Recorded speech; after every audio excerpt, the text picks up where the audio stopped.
How did you come to this project? Niall Ferguson, historian, writer of many biographies, to be Henry Kissinger's chosen biographer. It goes back a long time to another world city, London. I met Henry Kissinger in London at a party rather like this. And we found ourselves discussing the First World War, which is not the kind of thing you normally talk about at cocktail parties. He'd read a book I'd written about it. And our friendship began there when he came up with the idea of writing or having somebody write a scholarly biography. I was not his first choice, I must say. And indeed, I initially declined because I thought it would be an impossibly difficult task. But then he did something very Kissingerian, which was to write to me and say, "What a shame you've decided not to do this. Just as I'd made up my mind that you were the very man for the job, and just as I found 150 boxes of my papers that I thought I'd lost, and I was like a fish confronted by a nice fly. I bit into the hook. I went to Connecticut, looked at those papers, and within a matter of minutes realized I really had to write the book. They were so extraordinary." And what was in those papers? The first thing I came across was an extraordinary letter he'd written to his parents in the late 1940s, shortly after World War II. That was so revelatory that in some ways it remains one of the most important documents in the entire book. I think he put the best documents near the top of the box, mind you. So there was a diary of a trip to Vietnam in 1965, which simply made my jaw drop. I realized after skipping through a few pages that already in 1965, Henry Kissinger knew that the war could not be won and would have to be ended by diplomatic means. And the more I turned the pages, the more engrossed I became. Finally, I came to a document, a couple of pages long, that he had written just after witnessing the liberation of a concentration camp in Germany in 1945. He was in the US Army. He'd fled Germany just 7 years before as a refugee from Hitler. To be there witnessing the Holocaust at first hand was clearly a searing experience. And the short essay he wrote, I think for his own use, was entitled simply "The Eternal Jew," and was addressed to one of the Polish camp inmates that he had freed. So these documents together persuaded me, really in the space of an afternoon, that I had to write the book. He also was an interrogator at that time, was he not? He was an investigator. That's right. He was plucked out of the infantry where he'd been a simple rifleman and put into counterintelligence with the job of hunting down the most extreme Nazis in the period after the defeat of Germany, of denazification. And so one again has to imagine what an extraordinary thing for a German Jew who had been a refugee to be back in Germany in this extraordinary position of power at the age of just 22. I think this is a feature of the book that will strike even those people who have been his most adamant critics, and there may be some in this room. No matter how hostile your view may be of the foreign policy of the Nixon administration, you really will not fail to be touched by the story of Henry Kissinger's early life, and I think it will help you understand him better. And how did it help you to understand him better? I mean, clearly, he chose to stay in Germany when he could have come back. This is, in many ways, a surprise in itself.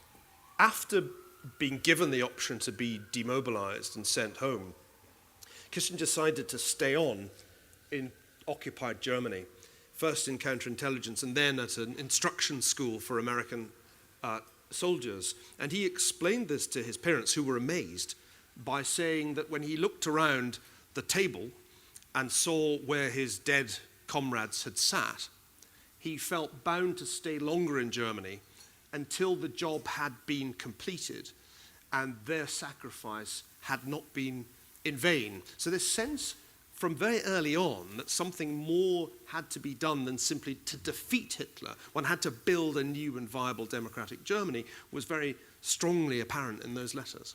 That's also where he met a mentor who played a powerful role. Fritz Kramer is one of the more colorful characters in this story. Kramer was another refugee from Nazi Germany who'd ended up in the US military, Kramer, however, had invented himself as a kind of ultra-conservative Prussian officer. He wasn't really, but in crossing the Atlantic, you can reinvent yourself. Yes. And Kramer was the one who saw that this young man, fresh out of Washington Heights, was brilliant. And it was Kramer who encouraged him to think of philosophy, to think of history, and then to think of applying to the Ivy League colleges when he came back from the war.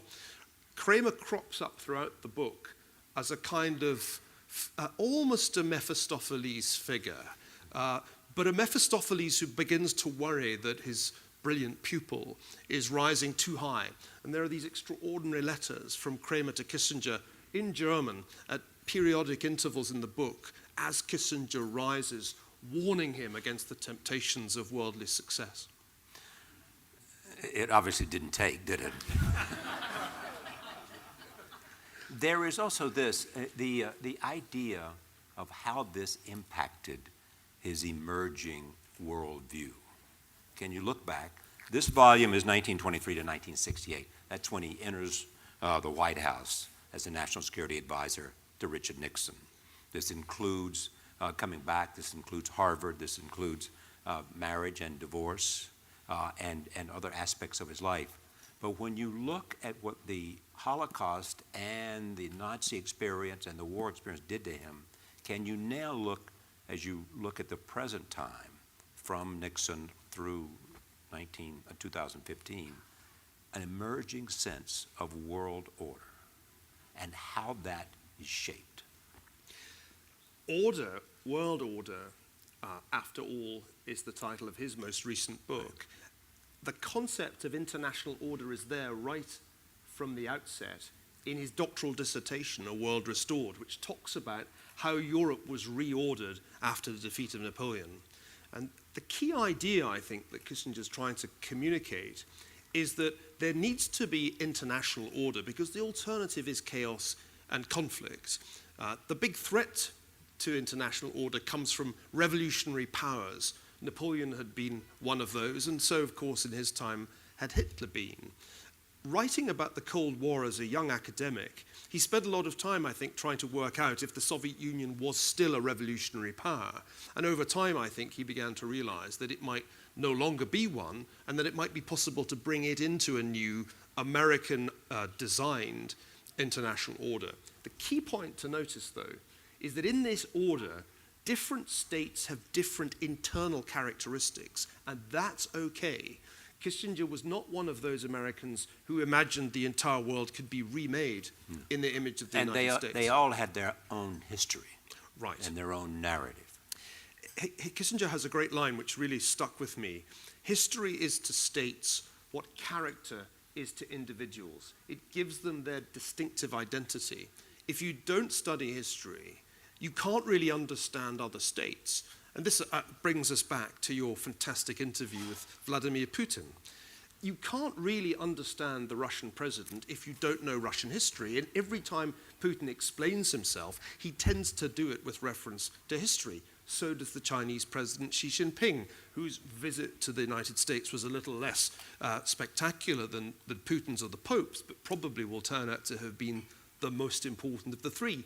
The Chinese, too, always tend to explain their thinking and their strategy in historical terms. Kissinger's point has been for years that Americans are bad at this, and most American policymakers don't really think historically. I think his contribution has been to make history central to the whole idea of international order and international relations. And I suppose in that sense, this is a book about what I would call applied history. And I, as a historian, naturally have an axe to grind here because I sense that as a discipline, it's viewed at my institution as a kind of poor relation compared with mighty economics. Well, this book is really partly an argument against that ranking. Really, history should rank above the social sciences. You make the point that this is from 1923 to 1968, before he has power. Before he has power. I mean, the famous quote he had about the Harvard faculty. Washington was no different than the Harvard faculty, except the stakes were so much higher in Washington, but the conflict was the same. The idea of power and the exercise of power will live out through the second volume of this. This volume is entitled The Idealist. I mean, what is the evidence that Henry Kissinger a man we think of as one who understands, manipulates, advises power, not one who brings a sense of idealism to statecraft. Well, this is really the most surprising thing about the book, and the reason that you should grab free copies while they're still available, and then rush home and order at least 5 copies for yourself and your relatives. And take 5 people home, because you'll need 5 people to take them back. They are quite heavy, these books, but they repay the carrying. The key idea here is that he is not, as he's generally portrayed, the arch realist, the 20th century Bismarck, Machiavelli, USA. I came into the book thinking he's not that between 23 and 68. We'll see whether he becomes that. Volume 2 is unwritten. It's about 60% researched, and I don't really make up my mind until I'm sitting at the coalface reading through my material and writing. And so I don't know what Volume 2's subtitle will be, but I'm absolutely convinced that you cannot understand him if you do not see the enormous debt that he had to German idealist philosophy, to the experience of the 1930s. There's a wonderful line where he describes the appeasers as realists. He says that the appeasers thought they were great realists, which is very damning of foreign policy realism. And then this really crucial part of the argument. He was an anti-materialist. Kissinger was hostile to Marxism-Leninism, which was the materialist philosophy of the Soviet Union, but he was also hostile to its capitalist versions. All those people at Harvard in the 1950s who said, we'll win the Cold War if we have faster growth and greater prosperity than the Soviets can offer. Kissinger's argument was no, the Cold War has to be won because freedom is superior as an ideal to what the Soviets have to offer. So who was right? I think he was right about that. I think many will argue that, in fact, it was the economic base that was not there that caused the collapse of the Soviet Union. Well, I'm by training an economic historian, and you'd expect me to buy that. I more and more think, and this will be a theme of Volume 2, that we cannot understand the Cold War in those terms, that the economics really weren't decisive, and what killed the Soviet Union was not low productivity. What killed it was a fundamental demoralization, a deep, deep loss of belief on the part of the population. This is a variant of Tom Stoppard's wonderful argument in Rock and Roll. But I think there's a kinship, actually, between Kissinger's view of the Cold War and Stoppard's in that wonderful play. It was about ideas. And what happened in 1989 was ultimately a collapse of an idea more than it was a collapse of an economic system. But if he is an idealist, and your argument is that this is the primary discovery you have made, how is the idealism expressed? Well, a good example of this is the case of Vietnam. Vietnam in the late 1950s and early 1960s looked like a simple case of self-determination.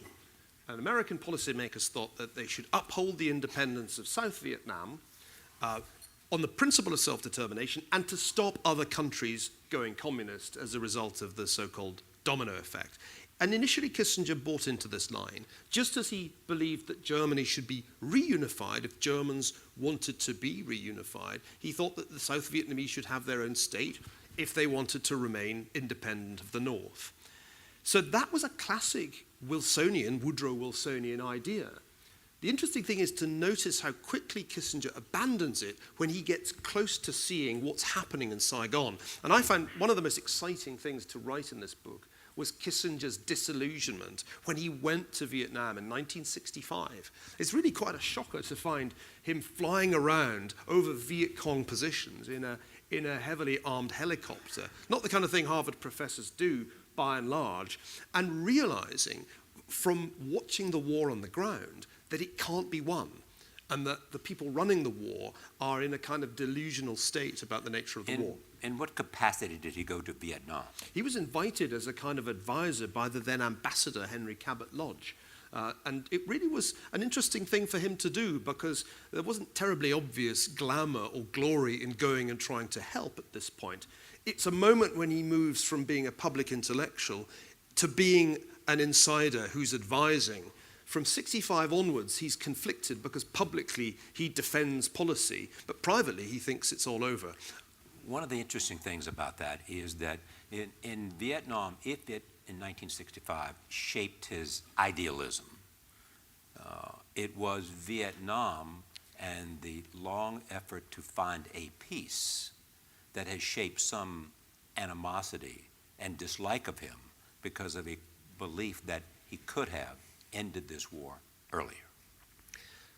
A key argument that I'll have to develop in Volume 2 is whether or not there were easy early exits. It's pretty clear that there were not at the point in 1969 when he and Nixon set to work, and nobody really thought that there was. So one has to always ask oneself a very Kissinger question. What are the alternatives available at the time? Not what would we ideally like to do, but what is actually viable at any given time. And I'm very struck by something that he wrote before becoming embroiled in Vietnam about what he called the problem of conjecture. And this is a critical idea that every decision maker in the public sector and private sector has to grasp. The problem of conjecture is this, that when you take a difficult decision, when you do something hard in the short term, to avoid some worse outcome in the future, the payoffs will not be particularly good if you succeed. If you avert disaster, people generally aren't very grateful because the disaster doesn't happen and they don't experience it. The temptation, therefore, is to kick the can down the road, as we say today, to play for time and hope that something turns up. Every big strategic decision has that character that you can't really be sure what lies down each fork of the road. You just have to try to decide which the lesser evil is. And that sense that diplomacy, statecraft, is very often a choice between evils seems to me to be a very, very important way in which I can frame the second volume, because I don't think there was an easy way out of Vietnam. How do you define the quality of his mind? I have to admit that Kissinger is one of the most brilliant minds I've ever encountered. I remember... Who's in the top 5?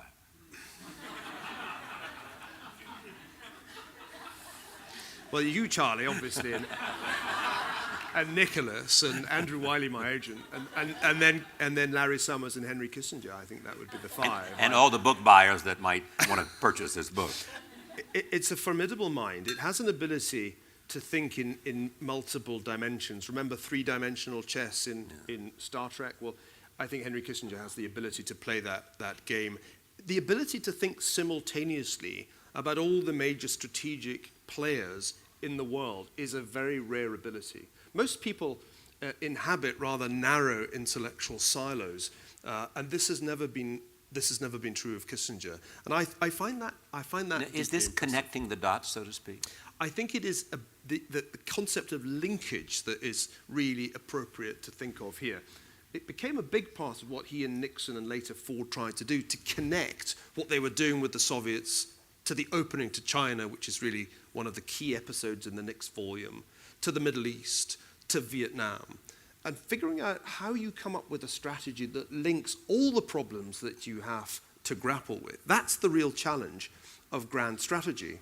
And I think you'd have to say, if you looked at our present predicament and our present non-strategy, that it really is very difficult to do. One could see potential linkages between the problems that the United States faces today, but nobody's really drawing them. And that, I think, is one reason why we are in a somewhat strategy-free zone. How would you define the quality of his ego? Well, ego. One of the things I came to understand about Kissinger's ego was that he spent a great deal of time doing self-deprecating jokes that people around him took literally. If you have a penchant for irony, the United States is a very dangerous place. Because anything that you may say as self-deprecation, someone somewhere will quote back at you as if you meant it. I mean, the best example of this I can think of is a famous line, notorious line, in which he said, the illegal we can do immediately, the unconstitutional takes longer. This has been a kind of standard quotation for indignant left-wing tracts for many years. But when you go back to the original document from which this comes, which was a discussion from my recollection with some Turkish diplomats, you realize that it's a joke. like sex, power rather. Sometimes they go hand in hand. I think it was Kissinger who said that power... Sex is the ultimate... No, power is the ultimate aphrodisiac. Power is the ultimate aphrodisiac. It's the most famous thing that Henry Kissinger said. And it's actually a joke. Because when you see the places where he says it in his interview with Oriana Fallaci, what he's really saying is, I'm not attractive. It's power that is the ultimate aphrodisiac. If I didn't have the power, but he also wouldn't be the starlets. Yeah, he also told her, that he saw himself as the man coming in to save the town. There's something to be said. This is him describing himself. Yes, but there's something to be said for reading that whole interview as one of those days when exhaustion gets the better of a brilliant man, and a good interviewer gets the better of the exhaustion. And I'm sure that we'll never find, because it perhaps never existed, the original tape of that interview. But if we ever do, I shall include it as a CD with Volume 2. I'd love to hear the original, wouldn't you? Well, it's an interesting thing about Henry and criticism. I mean, he famously said, I think this was about Sally Quinn at the time, who was writing these profiles in the Washington Post. Sometimes when they write about you, you want to kill them. At other times, you want to kill yourself. I think there's a fascinating chapter in the history of fame to be written in the next volume of the book. I touch on it in the introduction. There was a period when Henry Kissinger was one of the best known and most highly regarded Americans, when his opinion poll ratings were far in excess, not just of the leading politicians of the day, but of the leading sportsmen and television personalities. This was the Super K phase. He appeared repeatedly on the covers of Time and Newsweek, often as a superhero. Occasionally in Hollywood. And he was frequently to be seen in the most glamorous of circles at the premiere of The Godfather, with Annie McGraw on one arm. It's a sort of, it's a period of hubris, really, because for this previously dry academic who specialized in the Congress of Vienna to suddenly be in the limelight in this way must have been intoxicating. This is not in this book, but I mean, the point of this book also is to see if in the early years between 23 and his birth and 68 when he walked into the White House, there are things that suggest the future. I mean, that's really what you're looking at. And how does the early years compare with the later years in terms of values you think he had? I mean, is there an ideology at work with Henry Kissinger? The best way I can answer that, and maybe this is an appropriate note on which to conclude, since I've gone way over 140 characters, and the other parties... And everybody has dinner to go to. There must be empty parties somewhere in the neighborhood. It's this.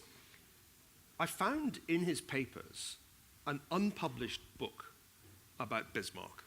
He only published a part of it. And this book is a kind of wrestling match between Kissinger and the man he was most fascinated by, but came to view most critically, Bismarck.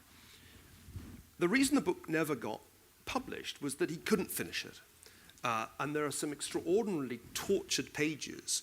I've actually included in the book all the corrections and the crossings out, the deletions, because they illustrate his grappling with the central problem.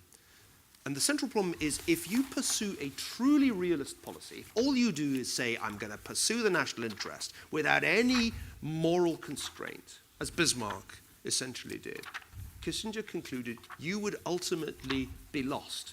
You would lose popular legitimacy and you would not preserve or build an international order that could survive. I think that's a great insight. And perhaps the key to Volume 2 will be to see how far that insight applied to his own experience in government. Okay, I have one last question, though. What is his reaction to Volume 1? Well, you'll notice he's not here.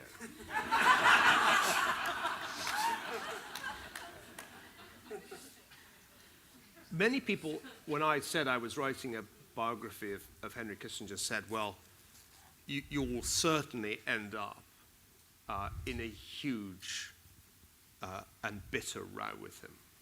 And schism is unavoidable. You're in for it, young man. there was a good deal of Cassandra-like prophecy. I think there are parts of the book he dislikes intensely. And I suppose it's just as well, because if he liked it 100%, I probably would have failed. But I think what he can live with is the account I've given of his thought. Ultimately, a book like this has to be an intellectual biography first and foremost. Some reviewers wanted more of his private life. I think the percentages are about right. A man like Henry Kissinger, driven intellectually as he was, is 90% concerned with thought. That may be less true in Volume 2, when he leaves the world of the academy and enters the realm of power. But in Volume 1, he's concerned with the great intellectual problems that he set out to grapple with: the philosophy of idealism, history, and how international relations, how those things function. Neil, thank you and congratulations. Thank you very much, Charlie.